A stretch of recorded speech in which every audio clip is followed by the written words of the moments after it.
ही ॾींदा हलूं त इलेक्शन कमीशन सेनेट चूंडनि लाइ ज़ाब्ता जारी करे छॾिया आहिनि, जंहिं तहत मेंबरनि खे असेंबली सेक्रेटेरिएट जो कार्ड लाज़मी खणी अचण जी हिदायत कई वई आहे।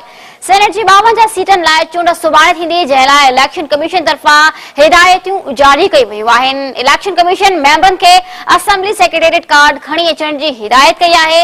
इलेक्शन कमीशन जो चवणु आहे त चूंड दौरान फोन खणी अचण, बैलेट पेपर ख़राब करण या ॿाहिरि कढण या जाली बैलेट पेपर ते कार्रवाई कई वेंदी। इलेक्शन कमीशन जो चवणु आहे त ज़ाब्तनि जी भञकड़ी करण ते 1 लख ॾंड ऐं 2 वरनि ताईं कैद जी सज़ा ॿुधाए सघिजे थी। मां खे ख़बर ॾींदा त सेनेट जी 52 सीटनि लाइ चूंड सुभाणे थींदी, जंहिं लाइ इलेक्शन कमीशन तरफ़ां हिदायतूं जारी कई वयूं आहिनि। इलेक्शन कमीशन मेंबरनि खे असेंबली सेक्रेटेरिएट कार्ड खणी अचण जी हिदायत कई आहे। इलेक्शन कमीशन जो चवणु आहे त चूंड दौरान फोन खणी अचण, बैलेट पेपर ख़राब करण या ॿाहिरि कढण जाली बैलेट पेपर ते कार्रवाई कई वेंदी। इलेक्शन कमीशन जो इहो चवणु आहे त ज़ाब्तनि जी भञकड़ी करण ते 1 लख ॾंड ऐं 2 सालनि ताईं कैद जी सज़ा ॿुधाए सघिजे थी।